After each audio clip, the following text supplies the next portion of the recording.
Hoy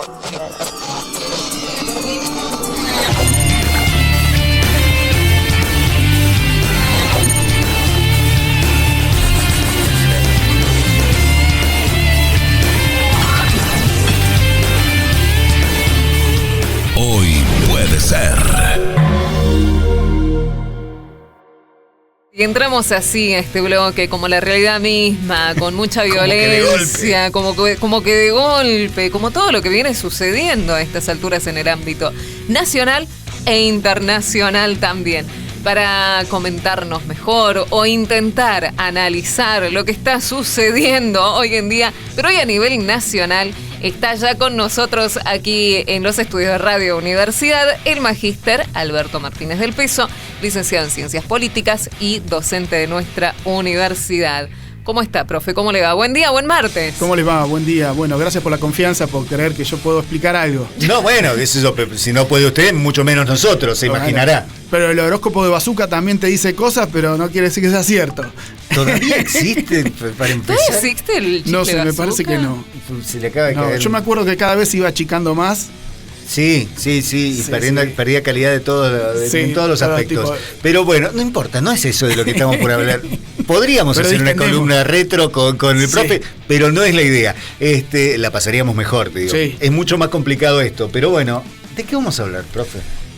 Lo que vamos a hablar es de lo que viene haciendo el gobierno en materia de lo que vendrían a ser los vetos presidenciales, que eso es para ponerle un título, pero hay mucho más hilo en este carretel.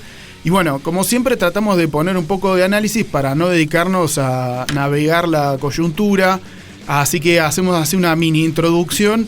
Ya lo hemos hecho otras veces con los decretos de necesidad de urgencia, que como la palabra lo dice, es decreto de necesidad y urgencia. Bueno, ¿el presidente tiene la facultad de vetar las leyes? Sí, las tiene, así como de proponerlas. Uh-huh. Pero también esos vetos están supeditados al poder legislativo, que como siempre hemos dicho es el soberano. En realidad... Eso está bueno aclararlo porque creo que cuando se habla de veto presidencial, y no es el único caso en la gestión Milei, se ha hablado del veto presidencial en otras gestiones también, se le da demasiada importancia al papel del Poder Ejecutivo, como si con un veto la ley queda directamente anulada, y no se destaca cuál es el papel del Poder Legislativo en estos momentos. Tal cual. O sea, el órgano de mayor legitimidad en nuestro país, en nuestro sistema republicano, es el legislativo, es el Congreso. Pero el presidente tiene facultades legales, ¿no? Legitimidad, legalidad, que las puede usar, pero tienen un sentido, un grado de legitimidad más bajo que las leyes que hace el Congreso. Hay una pirámide en derecho que viene ley, decreto y de ahí para abajo, bla, que se da en la carrera de abogacía. Bueno, entonces, obviamente lo que pasa en estos tiempos tan acelerados, el poder unipersonal del presidente tiene más poder de fuego, pero la última palabra la tiene el Congreso, y no es casualidad. Si bien hemos hablado mucho acá del tono impertinente, irruptivo y toda esa pirotecnia que tira el presidente, uno empieza a ver que no es casualidad que ya actualmente el presidente esté llamando a los senadores de roedores, a los diputados de no sé qué. Entonces, en eso también vale la pena por lo menos resaltar lo que ha sido la cadena nacional. Uh-huh. Recientemente, creo que fue el viernes, donde el presidente hablaba no solamente de los vetos, sino también de establecer una nueva ley que sancionaría a los miembros del Congreso que voten leyes que vayan en contra del déficit fiscal. Sí, ahí te das cuenta entonces que el poder del presidente, que es legal, está buscando legitimidad a través de una cadena nacional, usando un instrumento que es potestad del Congreso, que es sacar una ley que determina cuáles son las leyes que se pueden sacar o... Bueno, entonces ahí te das cuenta de, por un lado, de lo que se está discutiendo, que es básicamente un conflicto de poderes, que está completamente establecido en la República, para eso es que a esta ingeniería, pero también de lo que vemos es de un intento del Ejecutivo de vaciar de contenido al Legislativo. Eso es muy viejo, es de todos los tiempos y pasa en las repúblicas. Pero si uno empieza a ver con materia ya económica, político y social, empieza a haber un problema. ¿Por qué? Porque, y esto ya lo hemos hablado en otras columnas, el electorado se está acostumbrando a votar solamente aquellas opciones que tienen que ver con el Ejecutivo y no con el Legislativo. Entonces, si la ingeniería institucional lo que contempla es que el núcleo de lo que vendría a ser el poder de la República está en el Legislativo y la sociedad desconoce o casi no va a votar, o el voto en blanco es muy alto en el Poder Legislativo, hay un vaciamiento de contenido, y en lo discursivo también se trata de atacar, se dice que es una escribanía, que no trabajan, que son un gasto y bla, bla, bla. O sea, en general cuando se habla de bajar el gasto de la política, se habla de bajar el gasto del legislativo. No se habla de bajar el sueldo a los jueces, que también son parte de la República. Bueno, y ahí entramos a analizar otro aspecto que es la judicialización constante de la vida política. Yo considero mucho más sano este ejercicio cívico de leyes, vetos, idas y vueltas, en donde legalidad y legitimidad se están cotejando, midiendo, disputando minuto a minuto, pero hay un poder que también tiene incidencia, y de hecho tiene incidencia en muy arbitrariamente las cosas que les interesan. Y que esto tiene que ver también con nuestro sistema representativo y republicano de gobierno, que ha ideado este sistema de pesos y contrapesos, donde cada una de esta tríada de alguna manera se controla entre sí. Sí. Pero si tenemos una pata floja, no estaría funcionando al 100%. Sí, el gran ausente por omisión en general o por hiperactividad en temas muy puntuales es la Corte Suprema. Esto ya lo hemos tocado en otras columnas, es un problema que el Poder Judicial actual tenga tan solo 3 miembros que se votan entre sí, y que encima que son solamente 3, haya un presidente por encima de esos 3, con lo cual hay ahí una deuda profunda de la República, y esto lo tengo que tocar este tema porque, como decía, el título será el veto presidencial, pero también hay un poder judicial, una Corte Suprema que tiene potestad de pronunciarse en ello, y no lo hace, todo lo contrario. Está bien, ha habido otros casos y la Corte Suprema lo que termina respondiendo en muchas instancias es que eso es un problema político, entonces se tiene que resolver en el legislativo, o lo que termina diciendo es que arréglense entre ustedes. Pero si uno empieza a analizar de qué materia, y acá ya entrando a lo finito, es lo que está vetando, y estamos hablando de básicamente un refuerzo para medidas de paliar una crisis económica, ¿no? Jubilados, discapacitados, sistema universitario, ahí uno empieza a decir, bueno, ok, ¿qué es lo que estamos discutiendo, si se quiere, como sociedad, en lo que es este régimen republicano? Entonces, y acá es donde se pone interesante la cosa. Si el Ejecutivo, en la palabra del presidente, cree que el déficit fiscal es el mayor bien que tiene el país hoy actualmente, bueno, me parece que es un tema súper interesante para discutir en conjunto de la sociedad y en la participación, porque por el otro lado, y esto también lo hemos hablado en otras columnas, la tasa de interés está al 70% casi. Entonces, ¿cuánto sale sostener ese déficit fiscal? ¿Que repriman a los discapacitados? ¿Que el sistema universitario entre en una crisis casi terminal? ¿Que los jubilados no lleguen a fin de mes? Pero por el otro lado la tasa de interés, o sea, lo que a vos te cobran por darte plata en un préstamo, esté a ese nivel. Bueno, ahí entonces es donde tendría que entrar la política, pero con P mayúscula, ¿no? La que siempre hemos hablado, que cada ciudadano, así poniéndonos un poco griegos, debería saber sobre la cosa pública. Es decir, bueno, no nos está saliendo carísimo este déficit cero o este superávit fiscal, que si uno lo mira en perspectiva histórica, esto ya también se ha discutido en la época de la Alianza y en la época del menemismo. Así que si hablamos de nostalgia de los 90, también en términos políticos lo podemos hablar.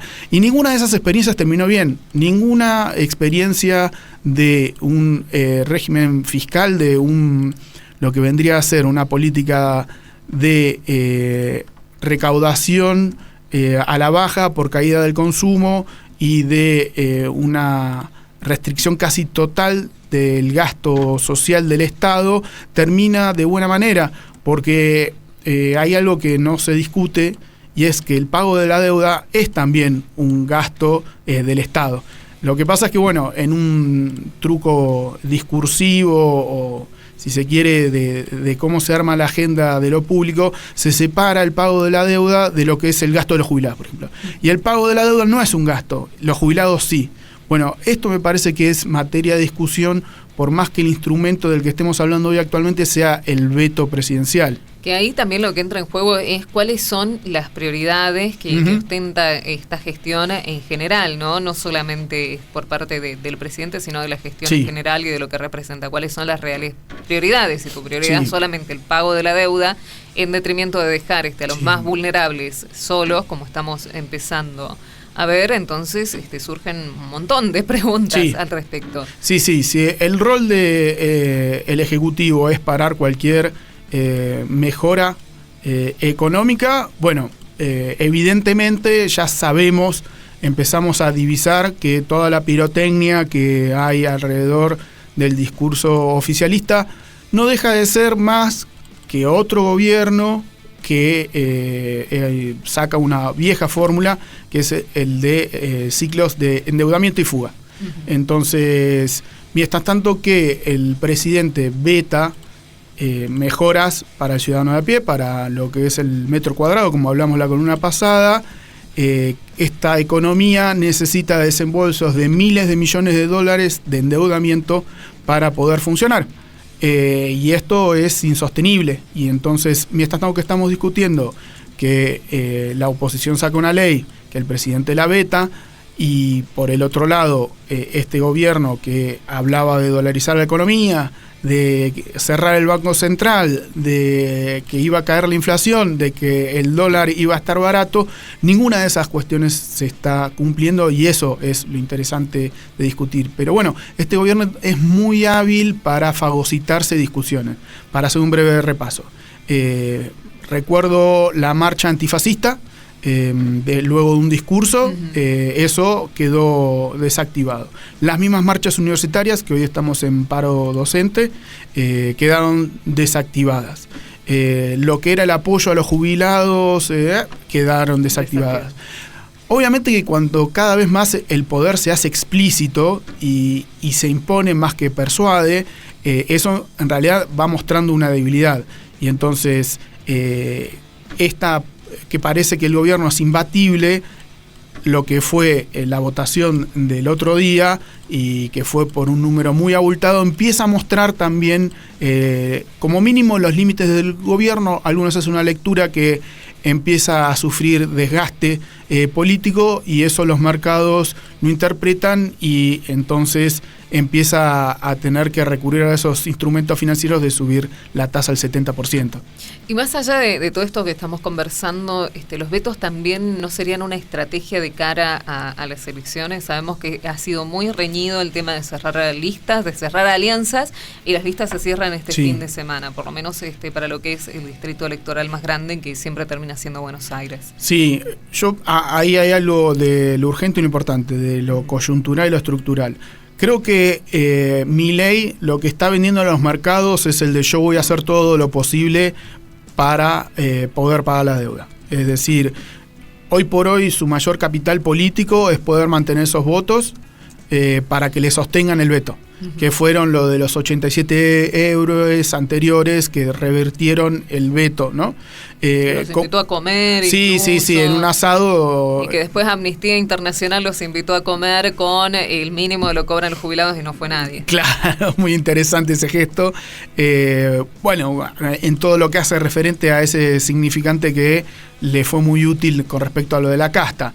Bueno, entonces, Milei está mostrando ya toda su artillería legal para poder llevar adelante lo que vendría a ser su política de austeridad, llamémosle así. Después está la cuestión que bien decís vos de cara al futuro, ¿no? La rosca de las elecciones. Hay que reconocer que el gobierno, que parecía que no ganaba, que después no iba a poder gobernar, que no iba a poder sacar una ley, se comió a Cambiemos. O sea, ya no existe más una fórmula muy exitosa que fue creada básicamente por Durán Barba en el 2007, si no me equivoco. Actualmente esa fuerza estaba o lleva todavía unos, creo que va a llegar a 20 años de gobernar la capital federal. Ahí no pareciera haber un problema de alternancia, pero bueno, no importa. Y fue muy exitoso porque Macri ganó todas las elecciones en las que se presentó hasta el que le tocó la reelección. Y ahí perdió, y ahí se terminó esa marca, espacio, como se quieran llamar, con lo cual también, si vamos a la historia, el antiperonismo siempre encuentra una manera de renovarse, lo cual es muy democrático, es lo que tiene que ser. Y es válido también, sí, ¿no? Porque muestra las diferentes caras de los diferentes sectores que conviven en el país. A propósito de esto, me parece muy interesante, en el día de ayer, María Eugenia Vidal ha reaparecido de una entrevista muy larga y muy interesante con Eduardo Feynman, hablando acerca de este gran cambio que ha tenido el PRO, que ha tenido Cambiemos a lo largo de estos últimos años. Y creo que entre todas las frases más destacables, ella comenta, sin dar nombre, que la culpa de que el partido del que ella forma parte esté como esté, es de gente que no ha sido leal con la ideología del partido. Entonces, mientras algunos se entregaban el partido, que parafrasea un poco lo que ella decía, otros hemos estado siempre encabezando este movimiento. Sí, bueno, ahí está medio, se vistió un poco como Carrió, y a quien le toca estar afuera de la disputa política empieza con un discurso un tanto, llamémosle, ético-moral, de los valores puros, y la verdad que es interesante si se quiere medir también la figura de María Eugenia Vidal, porque fue también una candidata muy efectiva como invento. En su momento. En su momento, sí. En un momento parecía que era la renovación total, que era la figura más fuerte del macrismo, y perdió. Incluso se hablaba de que podía ser la gran próxima candidata a presidenta de la Argentina. La heredera, sí.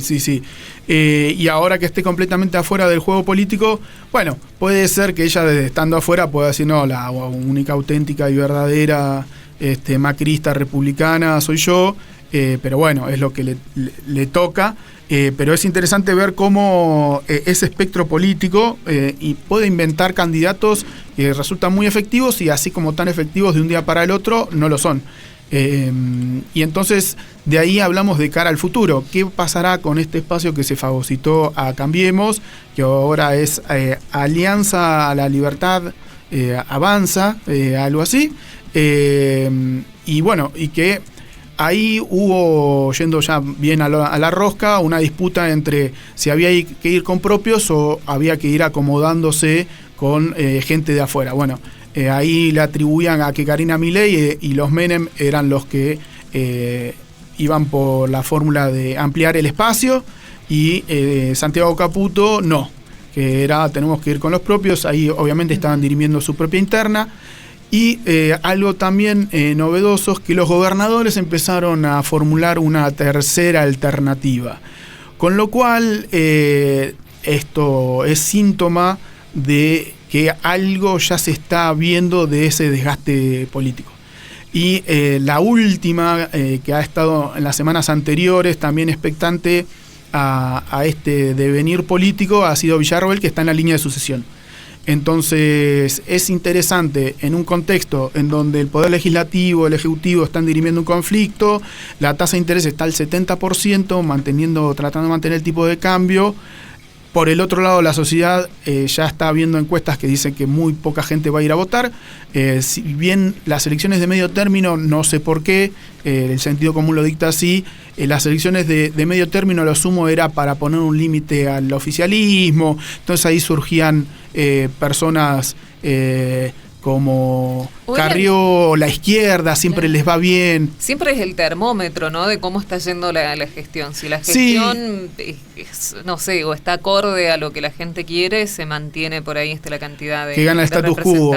Claro. Sí, y por ahí se mete alguno por la ventana, como Pino Solanas, viste, que tiene buena prédica o tenía en su momento prédica opositora, y como que uno les ve aire de parlamentarios y entonces como que fortalece. O de diplomático también, por lo menos esa figura. Sí. Ahí han surgido los Wiener, los Carrió, los Pino Solanas, que son figuras muy válidas o fueron figuras muy válidas, pero que por alguna cuestión la gente no los veía como buenos gestores. O sea, como, bueno, son figuras valiosas, pero para legislar, no para gobernar.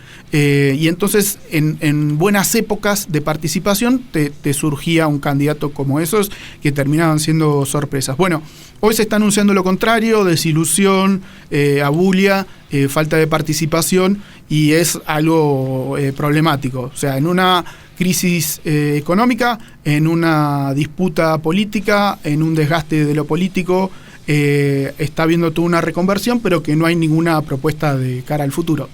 No hay ninguna propuesta de cara al futuro, y más allá de la falta de participación a la hora de ejercer el voto, también lo que llama muchísimo la atención es que hay una falta de participación en otras instancias de participación ciudadana. Estoy hablando de marchas, estoy hablando de, no sé, de otro tipo de propuestas que solían surgir en estos momentos, y como lo conversábamos recién, está todo desactivado. Sí, la verdad que la democracia necesita de la participación, está pensado para eso, y no la sociedad no puede retirarse. Hubo un voto de que se vayan todos, se cantó como el 2001, y la verdad que es un problema, porque en un desgaste, en una crisis económica, en una situación internacional complicada, lo que vendría a ser es que más habría que participar. Exactamente. Estamos analizando junto al magíster Alberto Martínez del Peso, intentando analizar la realidad argentina. Hoy estuvimos hablando acerca de los vetos presidenciales y, bueno, qué se puede esperar de cara a lo que viene de mano del Poder Legislativo. Claro, bueno, ese es el problema, porque los mercados están depositando mucha confianza en lo que vendría a ser los resultados. Es decir, los mercados por sí solos no funcionan, necesitan de un contexto político que les brinde una certeza o algo de cara al futuro. Y bueno, eso es lo preocupante, que la participación ciudadana vaya a ser tan bajo y vaya tal vez a dar un triunfo del 30% a la figura que sea. Entonces, para variar, es un panorama futuro de básicamente incertidumbre, ¿no? Y los mercados, si hay algo que sufren, es la incertidumbre. Y lo que viene mostrando los últimos gobiernos es que las segundas partes terminan siendo justamente problemáticas. Hay un desgaste del presidente en tiempos en donde todo termina siendo mucho más rápido, y en todos los aspectos, de lo económico. Es decir, este gobierno cada vez necesita más desembolsos, mayores cantidades de dólares.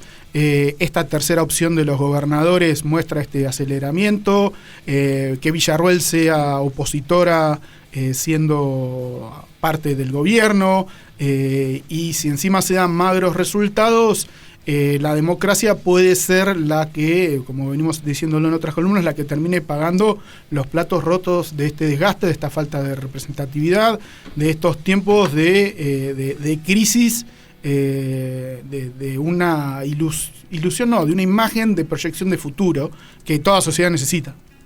Bien. Gracias, Alberto, por intentar analizar aquí con nosotros la realidad actual de la Argentina de cara a lo que son, a lo que han sido, ¿no?, los vetos presidenciales y lo que se puede esperar de la intervención del Poder Legislativo en los próximos de cara días. Al futuro. Bueno, ojalá que todos vayan a votar, piensen que no es una pérdida de tiempo ir un domingo o un ratito, háganlo por la opción que quieran, pero no pierdan ese ejercicio, que es el día en donde todo vuelve a ustedes, y no necesariamente tiene que ser un ejercicio de bronca y de catarsis negativa. O sea, ahí prendamos un par de saumerios y meditemos bien. Y pensemos en los problemas que cada uno cree que son importantes para su día a día. Bien, estuvimos allí conversando con el magíster Alberto Martínez del Peso, licenciado en Ciencias Políticas, docente de nuestra universidad, quien nos vino a comentar un poquito los pormenores de lo que significa un veto presidencial. Hoy puede ser.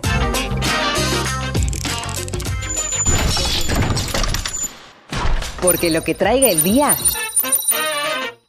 depende de vos.